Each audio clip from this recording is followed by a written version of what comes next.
لا تلمزوا انفسکم، ایک دوسرے کو تانے نہ دو، ولا تنابزوا بالالقاب، برے نام سے نہ پکارو۔ آپ نے فرمایا بیوی کو لقمہ کھلانا صدقے کا ثواب ہے، روز مفت کا ثواب لو، 2-3 لقمے بیگم کو کھلا دو، بیگم خامن کو کھلا دے، صدقے کا ثواب۔ باش کرنا سیکھو، ایک ابھر پڑے تو دوسرا چپ ہو جائے، دوسرا ابھرے تو پہلا چپ ہو جائے، یہ طلاقیں ختم ہو جائیں گی، یہ لڑائیاں ختم ہو جائیں گی۔ زبان کو سینا سیکھو، چپ کرنا سیکھو، بیٹیوں کو سکھاؤ۔ ہمارا سسرالی معاشرہ، چاہے آپ لوگ انڈیا پاکستان سے یہاں بھی آ گئے ہیں، سسرالی معاشرہ ہندوانہ ہے، اس میں اسلامی تہذیب کوئی نہیں ہے۔ میرے نبی کا فرمان ہے، یہ جو میرے صحابہ ہیں مدینے والے، یہ بہت عالی شان لوگ ہیں۔ کس بات پہ؟ جہاد، روزہ، حج، زکوٰۃ نہیں۔ جب یہ کسی کی بیٹی کو لے کر آتے ہیں نا بہو بنا کے، تو اس بچی کو سسرال میں پتہ نہیں لگنے دیتے کہ ماں باپ کے گھر ہے یا سسرال کے گھر ہے۔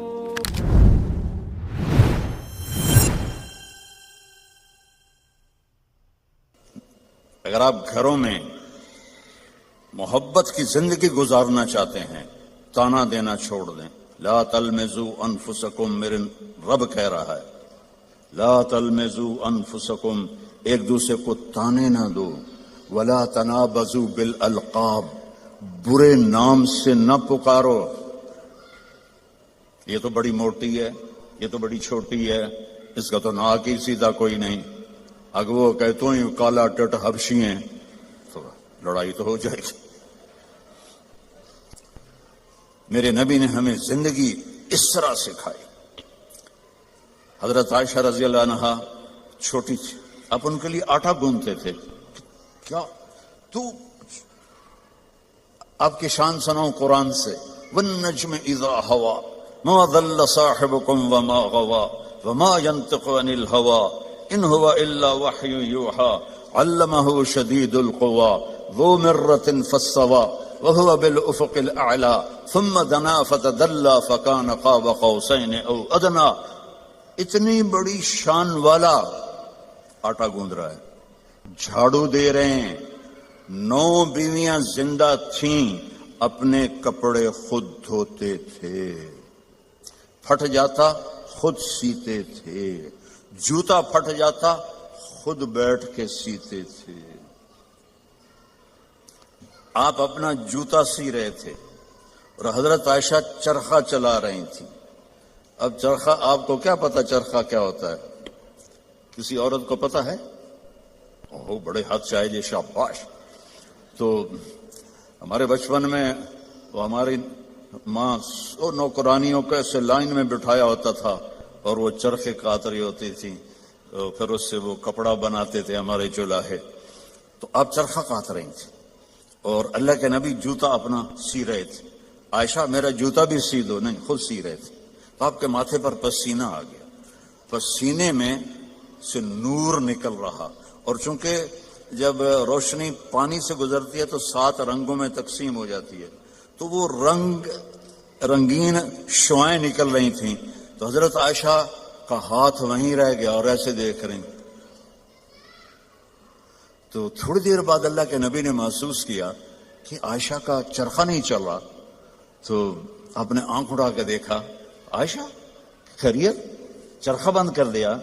تو انہوں نے فی البدی شعر پڑھا، وَإِذَا نَظَرْتَ إِلَىٰ أَسِرَّةِ وَجْهِهِ حَلِلَتْ كَمَا تَحِلُّ الْبَدْرُ الْجَلِيُّ۔ میں جب آپ کے ماتھے انور کو میں نے دیکھا تو مجھے لگا جیسے 14ویں کے چاند سے روشنی نکل رہی ہے۔ تو آپ نے کہا عائشہ تو نے مجھے خوش کر دیا۔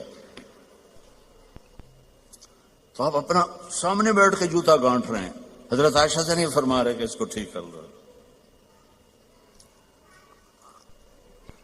محبت کے طور پر ان کو لقمے کھلا رہے ہیں۔ آپ نے فرمایا بیوی کو لقمہ کھلانا صدقے کا ثواب ہے، روز مفت کا ثواب لو، 2-3 لقمے بیگم کو کھلا دو، بیگم خامن کو کھلا دے، صدقے کا ثواب۔ یہ میرے نبی نے ہمیں گھر کی زندگی سکھائی ہے، یہ گھر کی زندگی ہے۔ اور آپ میاں بیوی کے ذمے ہے ایک دوسرے کو اظہار محبت کرو. رشتے محبت کا اظہار سے پلتے ہیں. ایک آپ کو واقعہ سناتا ہوں. عرب میں بیوی سے عشق کا بتانا بہت عیب تھا. ہمارے ملک میں بھی ہے، رن مرید ہو گئے تو رن مرید ہو گئے، بیوی دے پیچھے لگ گیا.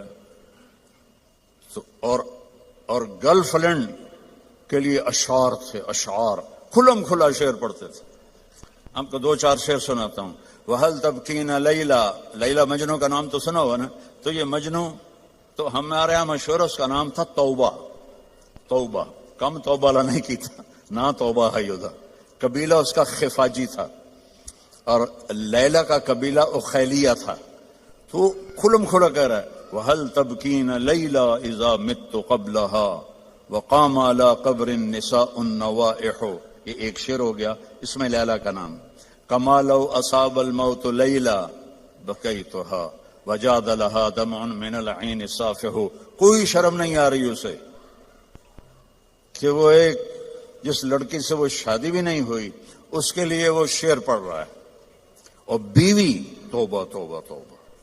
اب اس ماحول میں آپ مسجد نبوی میں بیٹھے ہیں اور مجمع بیٹھا ہوا ہے اور ایک شخص آتا ہے، وہ آپ سے زور سے پوچھتا ہے من احب الناس الیک یا رسول اللہ، آپ کو سب سے زیادہ کس سے پیار ہے یا رسول اللہ؟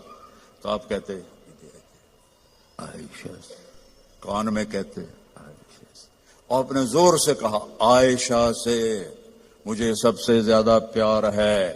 وہ تو ہل گیا، سارے ہی ہل گئے. ایک ہی نبیوں کے بیوی نال ایڈا عشق.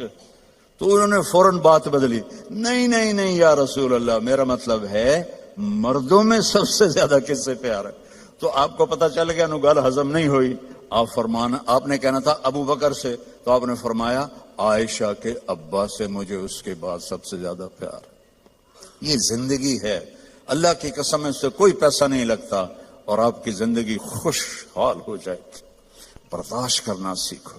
ایک ابھر پڑے تو دوسرا چپ ہو جائے، دوسرا ابھرے تو پہلا چپ ہو جائے. یہ طلاقیں ختم ہو جائیں گی، یہ لڑائیاں ختم ہو جائیں گی. زبان کو سینا سیکھو، چپ کرنا سیکھو. بیٹیوں کو سکھاؤ.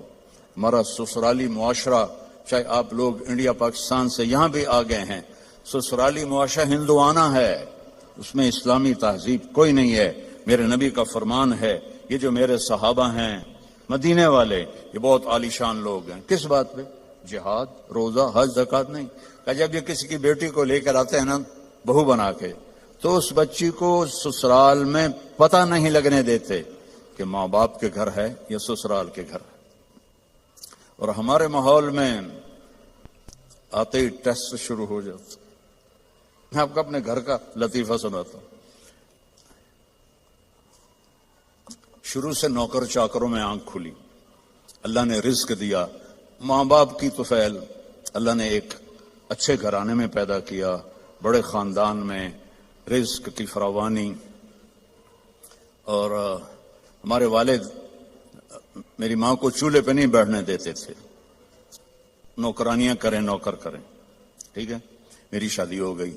میری بیوی تھی شہر سے، تو فیصل آباد، میں ملتان کے پاس میرا گاؤں.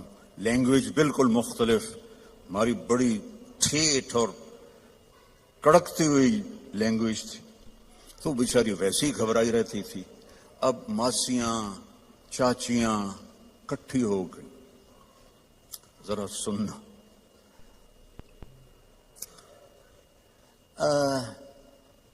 تیری ماں تا چولہے تے سڑدی پئی ہوندی ہے تے بیگم تیری ٹھک کے بیٹھی ہوندی ہے. مجھے اتنی ہنسی آئی. میں کہا میری ماں چولہے تے کداں سڑی ہے، میں بھی تھائیں پیدا ہوں. میری ماں تا چولہے تے بندھی نہیں. میری ماں کو روٹی پکانے بھی پوری نہیں آتی تھی، سالن بنانا بھی پورا نہیں آتا تھا، کہ میرے ابا جی ان کو کام نہیں کرنے دیتے تھے. نوکرانیاں تھیں، نوکر تھے. اب وہ کہہ رہی تیری ماں تا چولہے تے سڑدی پئی ہوندی ہے. اور میری پنجابی سمجھ رہے ہو؟ کوئی گجراتی تو نہیں بیٹھے ہوئے کہ جن کو کیم شو والے؟ اچھا اردو ترجمہ کروں گا پھر. تیری ماں تا چولہے تے سڑدی پئی ہوندی ہے تے تیری بیوی ٹھک تے پلنگ تے بیٹھی ہوندی ہے. میں ہنس پڑا. میں کہ مینوں دسو تے صحیح کداں میری ماں چولہے تے سڑی ہے؟ میری مستورات بزرگ کہہ رہی ہیں تمہاری ماں تو چولہے پہ جل رہی ہوتی ہے، سالن بنا رہی ہوتی ہے، اور تیری بیوی مزے سے بیڈ پر بیٹھی ہوتی ہے تو تجھے خیال ہی نہیں آتا. تو میں نے کہا کب میری ماں چولہے پہ جا کے سڑتی جلتی ہے؟ اسے تو آخری زندگی تک روٹی بنانی نہیں پکاتی تھی پٹھی سیدھی، کیونکہ کبھی ابا جی نے ان کو بیٹھنے ہی نہیں دیا تھا. تو یہ ہمارا سسرالی معاشرہ ہے کہ آتے ہی دلہن کو سینگوں پہ اٹھا لیتے ہیں. وہ گھر چھوڑ کے آئی ہے، ماں باپ چھوڑ کے آئی ہے، بہن بھائی چھوڑ کے آئی ہے، سہیلیاں چھوڑ کے آئی ہے، اسے اپنی بیٹی بناؤ. میں نے اپنی بیٹیوں کو بیاہ دیا ہے تو میں دوسرے کی بیٹی لے کر آیا. میں نے اپنی بیگم سے کہا کہ بیگم تیرے اخلاق کا اب پتہ چلے گا کہ بیٹیوں پر تو مائیں نشاور ہوتی ہیں، بہو پہ جب تو وہ سلوک کرے گی جو بیٹیوں سے کرتی تھی پھر تیرے اخلاق کا سکہ پکا ہے. تو اللہ کے فضل سے میری بیوی نے اس کو کر کے دکھایا، نبھا کے دکھایا.